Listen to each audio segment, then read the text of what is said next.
Bonsoir à tous. Trois titres constituent la une de cette édition de l'information sur les antennes de la télévision du monde. Rentrée scolaire 2019-2020, à une semaine de cette rentrée scolaire, les préparatifs s'accélèrent dans les établissements scolaires à travers le Cameroun et singulièrement dans la capitale régionale de l'ouest du Cameroun, Bafoussam. Entre réunions de rentrée du personnel, inscription des élèves et nettoyage, les établissements s'activent aussi bien dans le secteur du primaire et du secondaire pour préparer le retour en classe des élèves et des écoliers. Également au titre hors de nos frontières, le Kenya est devenu le premier pays africain à reconnaître les personnes intersexuées à la faveur d'un nouveau recensement de la population effectué tous les 10 ans. Et puis en sport, Coupe africaine interclub, fin d'aventure pour les représentants camerounais. L'Union des mouvements sportifs de l'Homme et Stade Renard de Melun ont été éliminés au tour préliminaire de la compétition après leur défaite en match retour disputé le week-end dernier. Voilà un peu le sommaire. Bonsoir à tous et merci de faire confiance à la télévision du monde. C'est l'heure de l'information. Édition que nous ouvrons par cette nouvelle alerte de l'Organisation des Nations Unies pour l'enfance. L'UNICEF vient de préciser dans un nouveau rapport que la situation sécuritaire dans le bassin du lac Tchad a entraîné la fermeture de plusieurs écoles dans 4 pays de la région, dont le Cameroun. Selon l'organisme onusien, 4400 écoles ont été fermées dans les régions du nord-ouest et du sud-ouest du Cameroun entre 2017 et 2019. Plus de précisions dans cet élément. Le Fonds des Nations Unies pour l'enfance vient de notifier une note qui révèle le nombre d'écoles fermées dans 4 pays touchés par des crises dans le bassin du lac Tchad, en l'occurrence le Cameroun, le Tchad, le Niger et le Nigeria. Des chiffres approximativement les mêmes qui ont connu une hausse substantielle entre 2017 et juin 2019, passant de 981 à 1054 écoles fermées. Pour le cas spécifique du Cameroun, l'UNICEF indique que l'insécurité qui s'est répandue dans les régions du nord-ouest et du sud-ouest du Cameroun ont forcé plus de 4400 écoles à fermer dans ces zones anglophones. Pour pallier à la situation, l'organisme onusien indique qu'il opère avec les autorités scolaires et les communautés afin d'appuyer les modes d'apprentissage alternatifs, notamment dans des centres d'apprentissage communautaires, la diffusion des cours à la radio, le recours à la technologie pour l'enseignement et l'apprentissage des initiatives éducatives dans les structures professionnelles. Cela fait pratiquement 3 ans qu'une crise sociopolitique a éclaté dans le nord-ouest et le sud-ouest du pays, crise qui a commencé par des revendications corporatistes portées par des avocats et enseignants. Une situation qui s'est rapidement muée en revendications séparatistes violentes avec des groupes armés qui sèment terreur et désolation. 21 291 Camerounais ont dû fuir les violences et les combats entre les sécessionnistes et l'armée du Cameroun, mettant le cap sur le Nigeria voisin. Selon le haut-commissaire des Nations Unies pour les réfugiés, l'ONG internationale Crisis Group estime que l'on a enregistré au moins 1850 morts après 20 mois de combat. Chiffres qui n'ont pas été confirmés par les autorités publiques. Et puis on en vient à ce titre qui a constitué la une de cette édition de l'information, quasiment une semaine de la rentrée scolaire 2019-2020 au Cameroun. Les préparatifs s'accélèrent dans les établissements scolaires à travers le pays et singulièrement dans la capitale régionale de l'ouest du Cameroun. Entre rentrée du personnel ce lundi, nettoyage des salles de classe et poursuite des inscriptions, les travaux s'accélèrent dans cette partie du terroir. Les précisions de Frédéric Moutomé et d'Herbert Kwam. Après quelques semaines, dues aux vacances scolaires, les campus des différents établissements, du primaire tout comme du secondaire, reprennent peu à peu vie. Selon le calendrier de découpage de l'année scolaire qui pointe déjà à l'horizon, ce 26 août 2019 est jour de rentrée du personnel administratif dans les établissements scolaires. Au lycée bilingue de Bafoussam, tout le personnel administratif a répondu présent et a tenu la première réunion académique de l'année scolaire 2019-2020 sous la présidence du proviseur de cette institution scolaire. Au niveau de l'économie, parents et élèves s'activent pour les inscriptions seulement. De l'avis des parents, il faut une bonne dose de patience pour parvenir à inscrire sa progéniture. Je suis venue ce matin pour l'inscription de ma fille. ici au lycée de Bilingue, en classe faille. L'accueil y est, sauf qu'il y a tout un parcours du combattant à parcourir. Déjà, il faut consulter d'abord les listes. Il y a des listes provisoires pour les élèves qui ont été affectés, à qui on a attribué à chacun des numéros. Il faut donc prendre ces numéros, puis aller dans la salle. Il faut payer les frais d'APE. Après avoir payé les frais de l'APE, il faut maintenant ressortir et sur les tables à l'extérieur, il faut maintenant payer les frais d'inscription pour les élèves. De notre côté, les agents d'entretien sont à pied d'œuvre pour mettre la propreté dans l'enceinte de l'établissement. De l'avis du proviseur du lycée bilingue de Bafoussam, tout est mis à contribution pour que l'école démarre effectivement le lundi 2 septembre 2019 prochain. C'était la rentrée administrative aujourd'hui, avec le concours de l'APEE. L'état des lieux du campus a été fait. Ce qui veut dire que les salles de classe où les toitures étaient chointantes ont été réparées. Vous avez trouvé de part et d'autre comment la main-d'œuvre payante est en train de faire de la propreté au lycée, tailler les fleurs. La doisine est en train d'être mise sur les tableaux. Autre chose, la commission permanente va siéger demain. Ça veut dire que le service de permanence a accueilli tous les usagers qui avaient l'intention de prendre une inscription au lycée bilingue.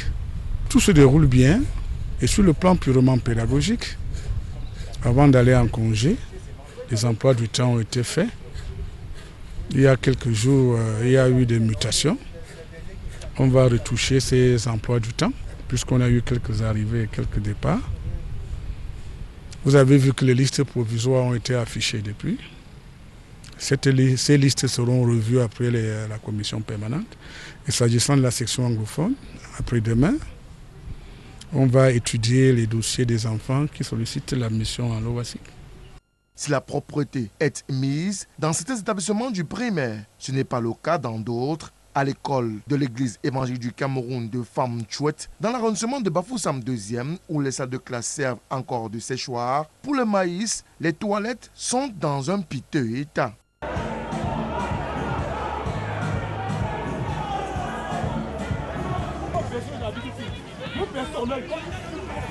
Notons qu'à une semaine de la rentrée scolaire 2019-2020, les préparatifs sont à plusieurs vitesses dans les établissements scolaires, mais quel que soit le cas, la rentrée scolaire de cette année nouvelle aura bel et bien lieu le lundi prochain dès 7h30.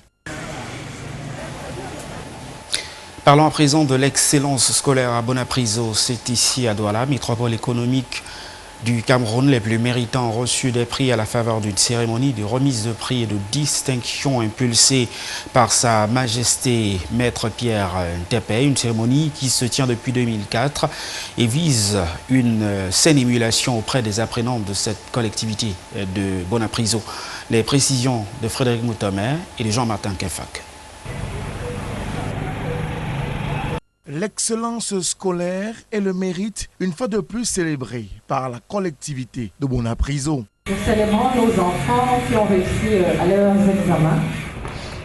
Et c'est aussi la journée pour célébrer aussi l'éducation. Parce que l'éducation, c'est ça qui permet à une communauté de s'élever. Grâce à ses enfants.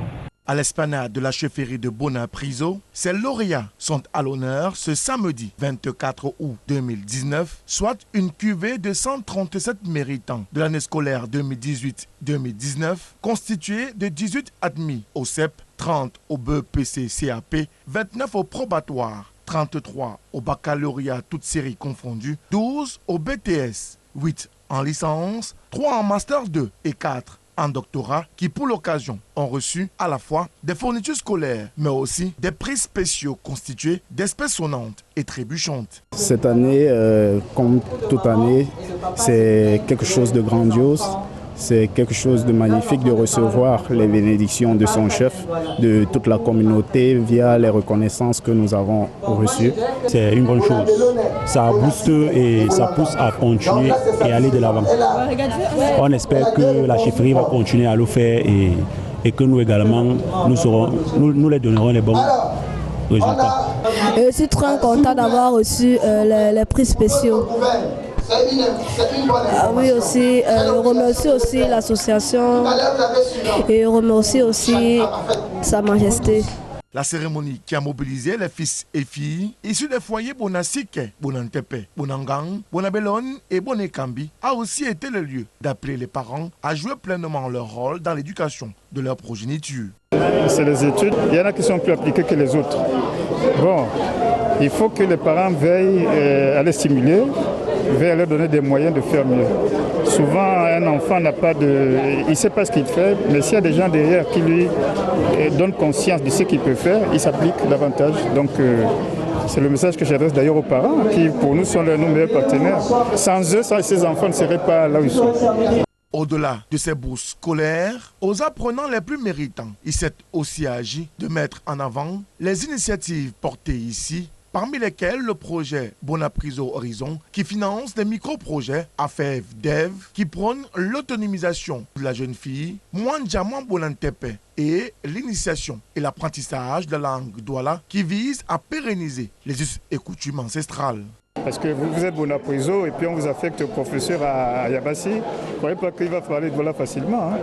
Bon, ceci étant, on essaie de rattraper cela par l'organisation de ces cours qui concernent aussi bien nos enfants que nos épouses, parce que dans ce Cameroun qui est uni avec beaucoup de gens, nous avons des épouses qui ne sont pas forcément ici. Elles aussi vont profiter de ça. Et même nos amis, c'est-à-dire nos amis, Bonapriso fait partie d'un canton.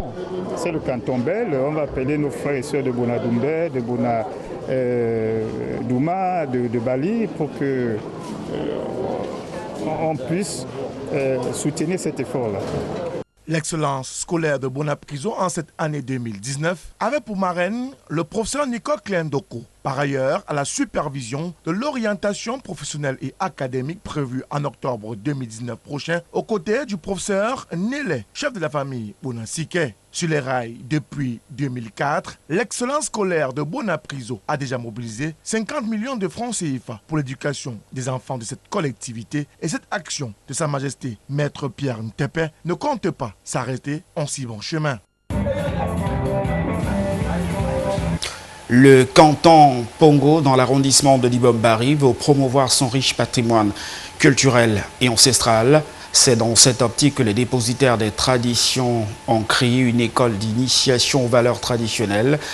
Adressée aux tout petits, la première cuvée de cette école du groupement Bomono Bambengue a d'ailleurs reçu des parchemins de fin de formation au cours d'une cérémonie à laquelle prenaient part nos reporters Jean-Jean Meyana et Suzanne Dongo.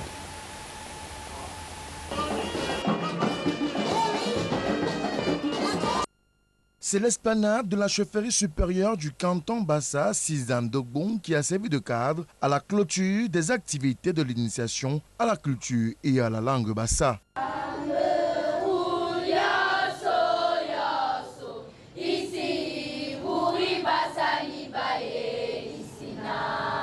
Même la forte pluie qui s'est abattue ce samedi n'a pas entamé la détermination des apprenants, leurs encadreurs, leurs parents, autorités municipales, traditionnelles, notables et autres forces vives venues pour cette cérémonie de circonstances. Cérémonie par ailleurs rehaussée par des démonstrations de toutes sortes, combats de lutte traditionnelle,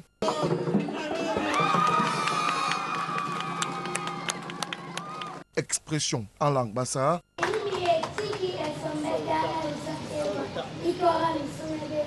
concours de nouage de foulard.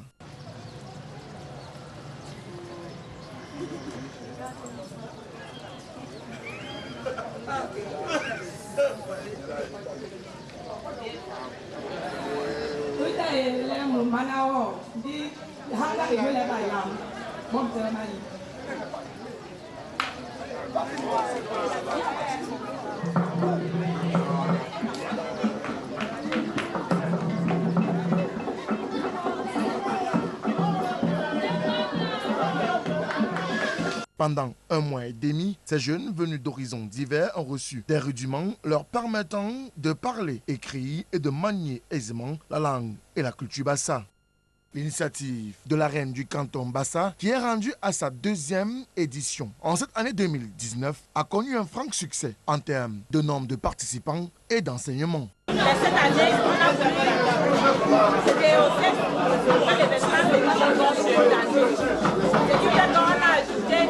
les enfants devaient apprendre à le pain, à porter, à cacher le foulard, la lutte traditionnelle et la parler la langue vernaculaire. Mais c'est pour ça qu'on a organisé ça. Pour les enseignants, l'apprentissage n'a pas été aisé, mais au finish, la détermination et la volonté de ces apprenants ont pris le dessus. Et c'est tout à l'honneur du canton Bassa. Spécial dans notre canton, dans notre pays, notre beau pays, le Cameroun, où nos langues traditionnelles se mettent déjà en valeur. Nous sommes très contents à ce jour d'aujourd'hui de mettre aussi en valeur notre langue de Bassa de Mou. C'est ce qui nous manquait avant. Parce qu'auparavant, ce n'est que le français à la maison, partout, si on voit un enfant, c'est le français. Mais aujourd'hui, nous arrivons à parler, à dialoguer à la maison avec les enfants. Quant aux apprenants, l'expérience était fort enrichissante et surtout, elle leur a donné de connaître les méandres de leurs us et coutumes. Chaque pays du monde se développe à partir de sa langue. Donc si nous ne maîtrisons pas notre langue, nous ne pourrons pas nous développer. Ce ne sera pas bien. Donc je demande à tous les parents de faire des efforts pour pouvoir parler leur langue maternelle à la maison. Parler la langue maternelle c'est tout petit, car les enfants de 0 à 7 ans parlent couramment, comprennent couramment notre langue. Et à 7 ans, ils parlent couramment 4 ou 5 langues. Au terme de plus de 45 jours de cours théoriques et pratiques, les apprenants de tous les âges confondus sont repartis avec chacun un diplôme de participation et un kit constitué de fournitures scolaires.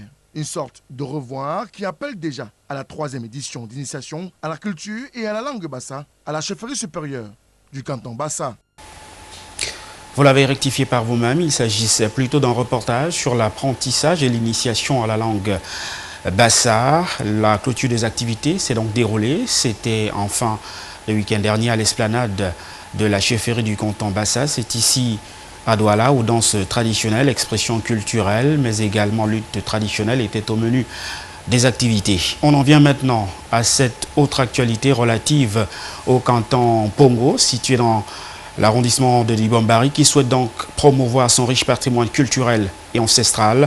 Dans cette optique, les dépositaires des traditions ont créé une école d'initiation aux valeurs traditionnelles adressée aux tout petits. La première cuvée de cette école a reçu des parchemins de fin de formation. C'était en présence de nos reporters Jean-Jean Yedna et Suzanne Dongo.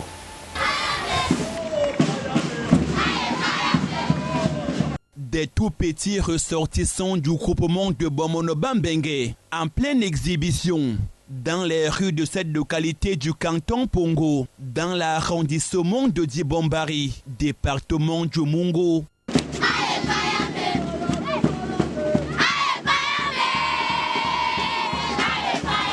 Et à la case communautaire, ces élèves issus de la première cuvée de l'école des traditions de Bomono-Bambengue sont accueillis par les chefs traditionnels et dignitaires dans le strict respect des us et coutumes du canton Pongo.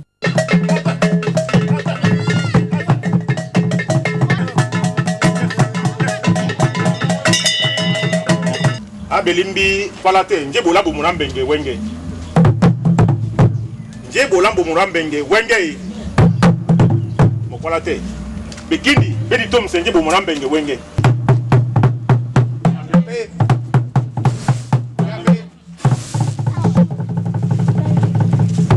Au Cameroun, berceau de nos ancêtres et l'hymne du groupement de Bomono-Bambengue sont exécutés en Pongo par ses apprenants.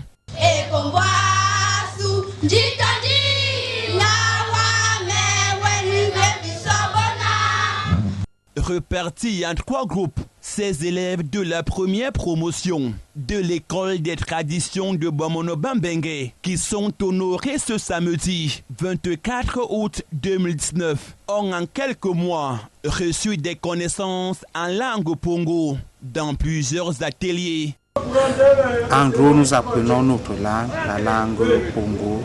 Nous apprenons comment vivaient nos ancêtres, leurs habitudes alimentaires, l'habillement, comment nouer le pain, comment se soigner à l'aide de ce que la nature nous a donné, des plantes, comment exprimer sa joie, la danse, comment exprimer sa douleur, par exemple, lors des cérémonies de deuil, comment se comporter, lors des cérémonies, d'autres cérémonies de joie comme le mariage, comment se passer la dot et comment elle se passe. Donc ça est mitigé parce qu'il y en a qui avaient des aptitudes au départ. Il y en a qui sont un peu lents au démarrage. D'autres par contre sont plus aptes. Mais tous ont cette capacité et le souci, le désir profond d'apprendre. Et c'est ça qui est bien. Et ils ont une capacité de mémoriser qui est très rapide. C'est vrai que certains sont venus par curiosité pour dire bon, on va regarder, est-ce que vraiment ils sont venus parce qu'ils ont vu les autres chanter. Mais d'autres sont venus en se disant ah, on ne sait pas. Mais à la fin, tous ont pris du plaisir. J'ai appris beaucoup de choses, les parties du corps, le nom des animaux, les danses, les jeux et l'hymne national en Pongo. La langue que je parle, c'est le Pongo. L'école des traditions, une idée des dépositaires des traditions du groupement de Bomono Bambenge qui vise à valoriser le riche patrimoine culturel en général et celui du peuple Pongo en particulier.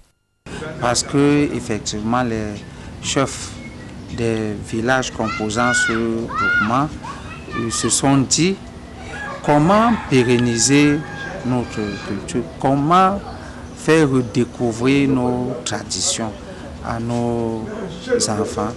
Et nous avons donc mis sur pied une école baptisée École des traditions de Bomonoba Bengue.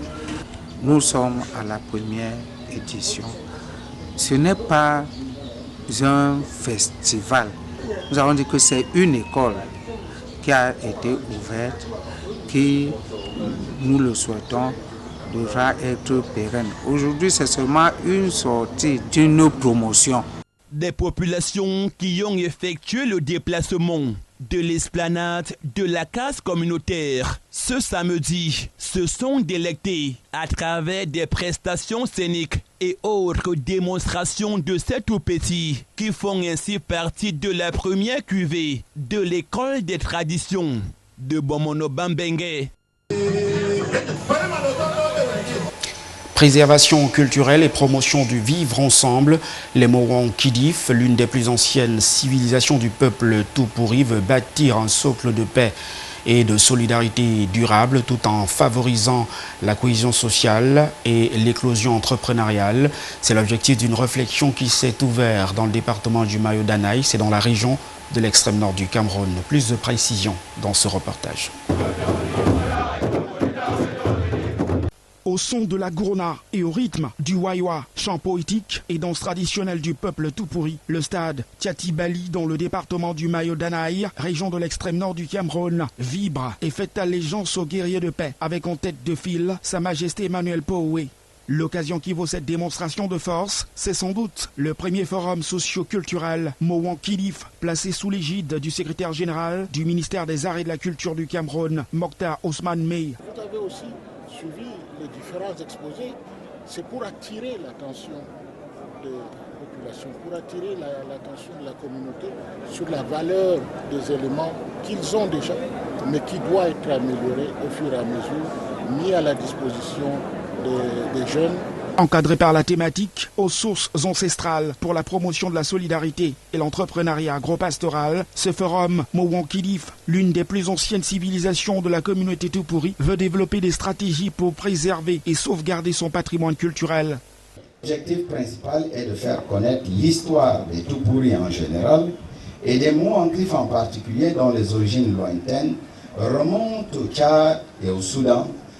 mais aussi et surtout bâtir un socle de paix et de solidarité durable en favorisant la cohésion sociale et l'éclosion entrepreneuriale, selon le coordonnateur du comité d'organisation. La mise en place de la commission du bilinguisme et du multiculturalisme il y a quelques années interpelle toutes les 250 ethnies du Cameroun. Et ça, c'est avec une finalité de promouvoir un vivre ensemble, une culture de paix, une considération pour nos diversités. Une cohésion sociale déjà mise en relief par le docteur Jean Boulandi dans sa leçon inaugurale. Utilisez tous vos référentiels de progrès dans votre culture. Évidemment, vous empruntez un peu du dehors, lorsque vous voyez que le dehors est important. Mais tout le reste, les référentiels, vous puisez ça dans votre terroir. Nous avons maîtrisé l'élevage. Nous avons maîtrisé l'agriculture. Il nous manque le commerce. Le commerce, on ne maîtrise pas. Mais il faut apprendre le commerce chez les autres. Ce premier forum a également permis d'édifier l'assistance sur, entre autres, la généalogie, les monographies des villages Mouon-Kilif, l'anthropologie alimentaire ou encore le rituel de naissance et d'initiation au mariage et des funérailles de ce peuple à tout pourri. Hors de nos frontières, le Kenya est le premier pays africain à reconnaître les personnes intersexuées à la faveur d'un recensement de la population qui vient d'être lancé et qui se tient tous les 10 ans. Les détails de nos confrères d'Africa News. Le Kenya est devenu le premier pays africain à reconnaître les personnes intersexuées à la faveur d'un nouveau recensement de la population effectué tous les 10 ans. La mention intersexe a été ajoutée dans l'option genre. La case intersexe, placée à côté des mentions hommes et femmes, concède le droit aux personnes ne se reconnaissant ni homme ni femme de pouvoir se prononcer ouvertement, à l'instar de Georges Onyango. Je m'appelle Georges Onyango, je suis intersexuel. J'ai participé aux ateliers pour les personnes intersexes et là, j'ai été informé du nouveau recensement où l'on m'a dit que dans le passé, il n'y avait que 2 catégories pour les hommes et les femmes. Mais dans ce recensement, il y en aura 3, dont intersexe, et je vais utiliser le jeu initial qui représente l'intersexué que je suis. Le Kenya a reconnu officiellement le 3e genre plus tôt cette année sous recommandation d'un groupe de travail mis en place pour cette cause. Les Kenyans intersexués espèrent qu'il s'agit là d'un pas vers la réduction de la stigmatisation qui les entoure. En sport, Coupe africaine interclub et plus de clubs camerounais en compétition le week-end dernier. En effet, l'Union des mouvements sportifs de l'Homme et Stade Renard de Melun ont été éliminés lors de la phase préliminaire de cette compétition. Le point avec vous, Zobel Apollinaire Mbon.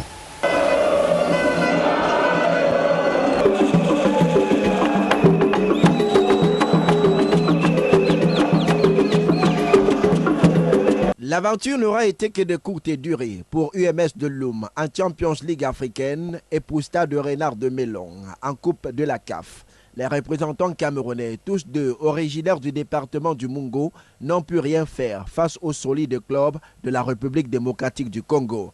Après son match nul des 0 partout au match aller disputé à Yaoundé il y a 2 semaines, l'Union des mouvements sportifs de Loum avait gardé un maigre espoir de qualification à l'extérieur. Malheureusement, l'espoir s'est éteint ce week-end avec la victoire de AS Vita Club sur le score étriqué d'1-0 dans un stade des martyrs totalement acquis à sa cause. Après sa défaite des 0-2 à Kinshasa, tout était presque plié pour Stade Renard de Melun, mais l'on avait pensé à un sursaut d'orgueil du club à domicile pour tenter de renverser la vapeur. Malheureusement, les choses ne se sont pas passées comme prévu. Et c'est encore le Daring Club Motema Pembe qui est venu dicter sa loi à Limbé en s'imposant sur le score de 2-0.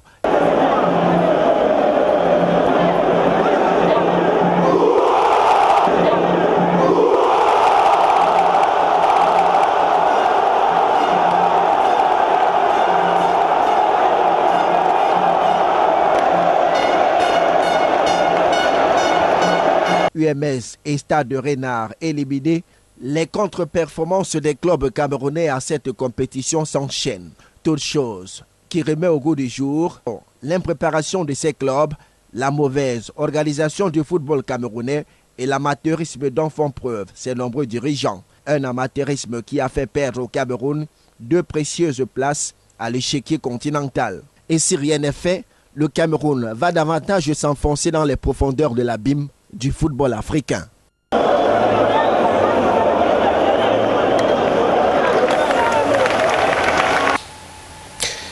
Parlons à présent de cette actualité relative au tournoi Interpol qui a débuté le week-end dernier. Belle entrée en matière pour les clubs de la région du littoral. AS Di Bombari s'est défait facilement de Olympique de Biwoum sur le score fleuve de 2-0. Zobel Apollinaire. Belle entame de la compétition pour les poulains du président Noé Timba de AS Di Bamba qui ont marqué leur territoire en s'imposant devant le représentant du Sud, Olympique Mbiwambane 2-0, enregistrant ainsi leurs 3 premiers points dans le groupe A. Un groupe A dans lequel Ngaoundéré FC s'est largement imposé sur la formation des Rizières du Noun, arrivé à la dernière minute pour remplacer Volcan, suspendu par la Fédération camerounaise de football. Avec cette victoire des 4-1, Ngaoundéré FC prend provisoirement la tête de la poule A. Les autres résultats dans la poule B et C, Stade de Bertois et Koyi Club de Marois se neutralisent un peu partout. Étoile filante des Garois perd contre Frontier Street de Babenda, 1-3. Après la journée de repos prévue pour ce lundi, les différents clubs redescendent dans l'arène ce mardi pour le compte de la deuxième journée. Une deuxième journée qui permettra sans nul doute d'avoir déjà une idée des sérieux candidats pour la montée en Ligue 2. Point final à cette édition de l'information ce soir. Madame, Messieurs, merci de nous avoir accordé votre attention. Restez sur nos programmes qui se poursuivent. Bon début de semaine à toutes et à tous. Au revoir.